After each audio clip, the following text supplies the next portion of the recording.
Hello and welcome back to Culinary Haven. It's summer, and as much as we love chocolate, chocolate cake is not something we always want on a warm summer day. Frozen chocolate mousse, however, is a different story, and that's what we're making today. Culinary Haven, frozen chocolate mousse layered with crunchy hazelnuts and served with fresh summer berries. Let's begin. To make the frozen chocolate mousse, we'll need 360 grams of good quality dark chocolate with minimum 70% cocoa solids, 125 grams of unsalted butter, cubed, 160 grams of sugar, 6 large egg yolks, 400 ml of double cream, 1 teaspoon of vanilla, 200 grams of toasted and roughly chopped hazelnuts, and some berries for serving.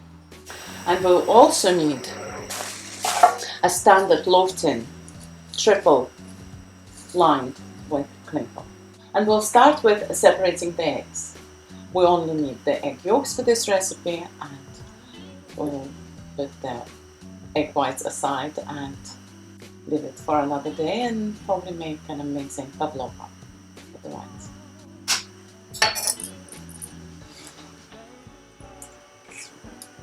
The whites go in one bowl and the yolks into the other.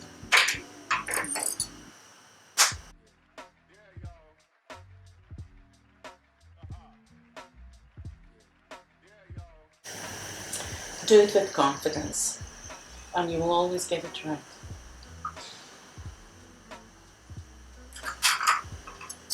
One crack.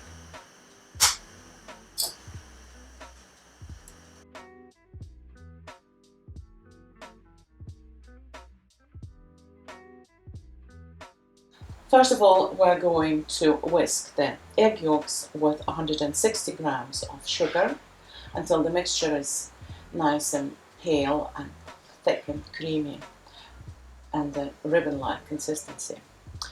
I'm going to do it with the electric handheld whisk, but you can also do it with a manual whisk.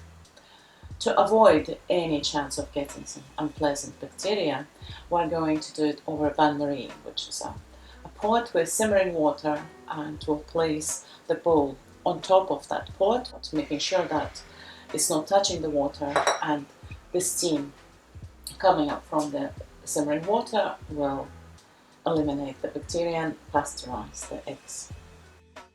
And now we're going to place the bowl over the pot with simmering water on top and whisk the eggs with sugar until it's thick and pale.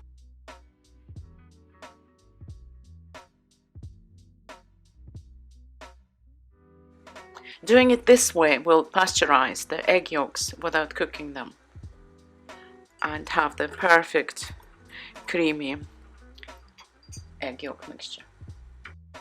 So you need to remember a few important things: that the bowl should not touch the water. It should be just gently heated with the simmering in the bottom of this pan water, and not more than that, otherwise the yolks will be cooked. And also that we need to stir, to whisk constantly. And in about 5 minutes we'll have this lovely, fluffy, pale, thick mixture and a ribbon-like consistency. As you can see, it falls down like a ribbon. It's ready. And now, lastly, we're going to add 1 teaspoon of vanilla extract, pure vanilla extract, into the egg yolk mixture.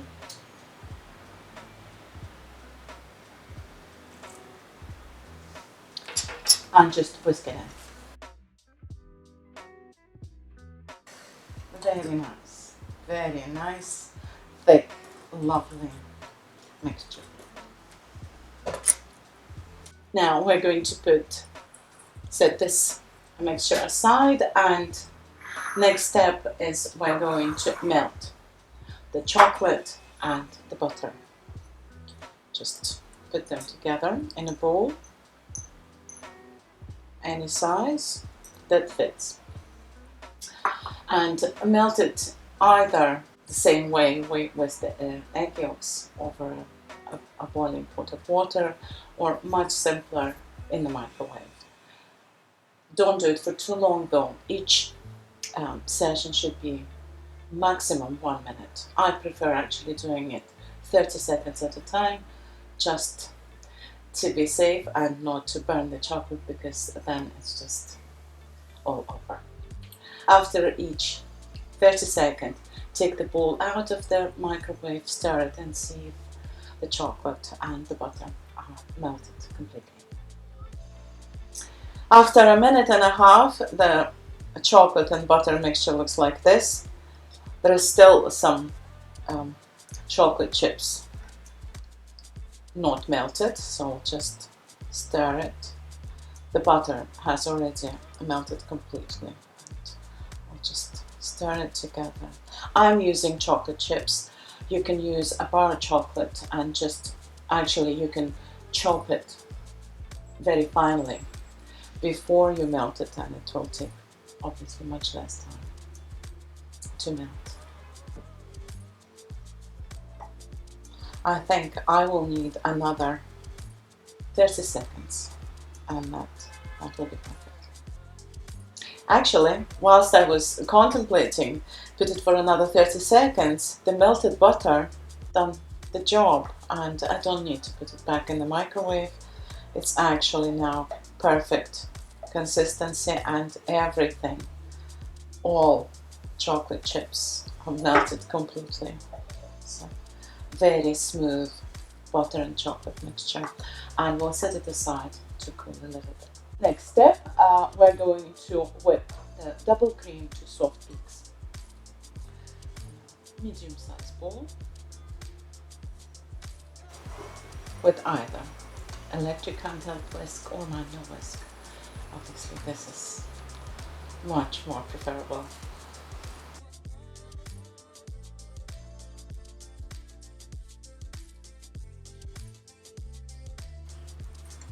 This is it. It's ready. It takes about 2 minutes with electric whisk. It will take much longer with a manual whisk, but if you're feeling energetic and don't have electric whisk at hand, just give it a go. And now we're going to combine all 3 ingredients together. We're going to first add the melted chocolate and butter into the egg yolk mixture. I'm going to gradually add the melted chocolate, just a little bit at a time, and stir it in. Pretty, isn't it?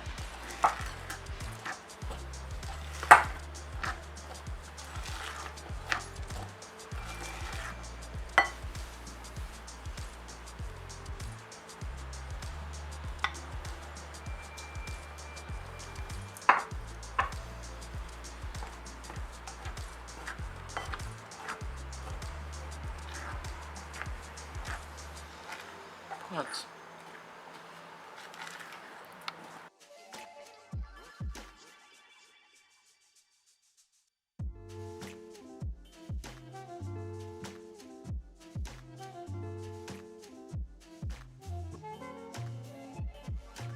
We're going to add the whipped cream in 3 goes, stirring, incorporating each portion thoroughly before we add next, with the same motion, stirring it all the way around from the bottom up.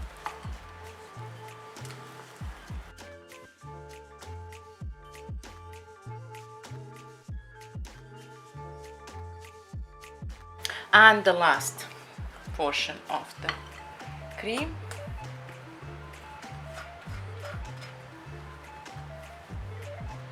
Folding it in. Make sure that you stir it very thoroughly without leaving any white streaks in the mixture.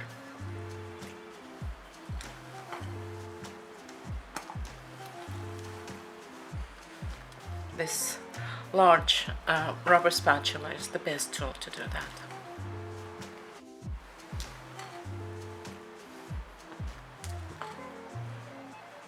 This is it. It's done. It's all nice, smooth. It's perfect. And now we're going to build the frozen chocolate mousse in the prepared cling film lined loaf tin. We're going to put half of the mixture on the bottom and then layer it with our hazelnuts and then put the second half on top.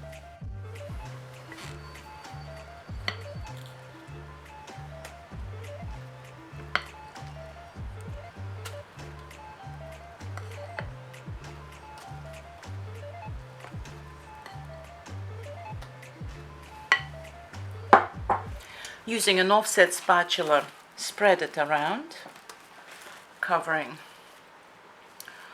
the whole perimeter of the tin evenly. Just make sure that we're creating a perfectly shaped rectangle.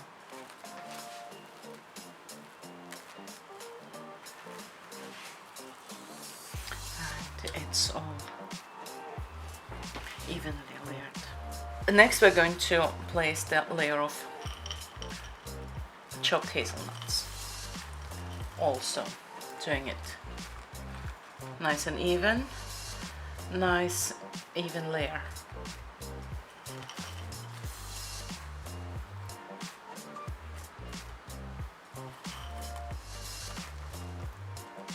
This is actually creating a perfect texture combination, a very, very nice light and creamy mousse layered with very crunchy toasted hazelnuts.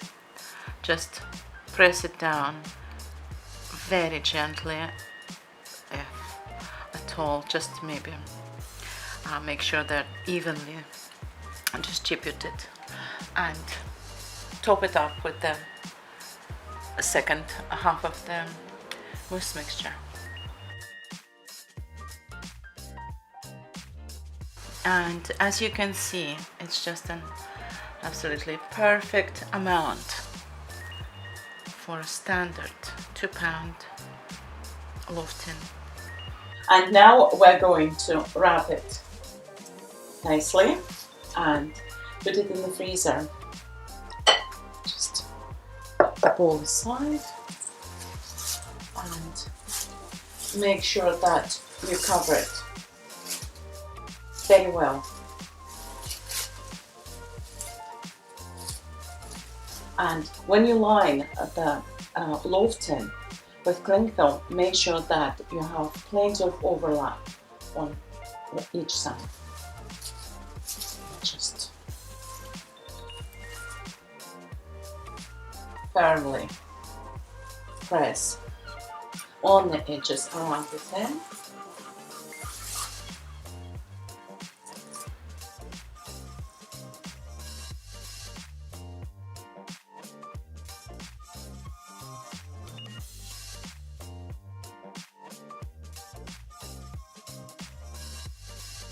And so we don't need to wait for 6 hours.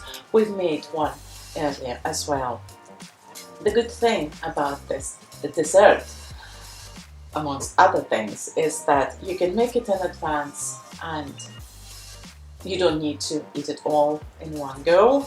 You can slice it as many slices as you need and then put it back in the freezer. Unlike a cake, it will not go bad, it will not go stale. You can just put it back in the freezer until you need it. You need to take it out of the freezer about 20-30 minutes before you're about to serve it. Let's see. This one is just exactly the same that we made today.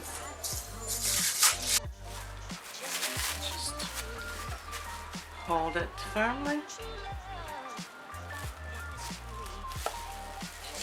There you go. Look at that.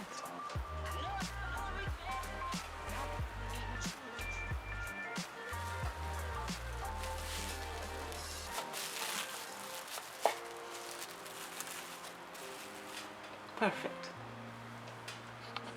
Here we are. Look how beautiful it is, and it's just as delicious. With the conclusion of this episode, the Culinary Haven team is going on holiday, where we might make another episode of Culinary Haven on location. We'll see. That's the plan anyway. Have a great summer, everyone, wherever you are. And until next time, bye.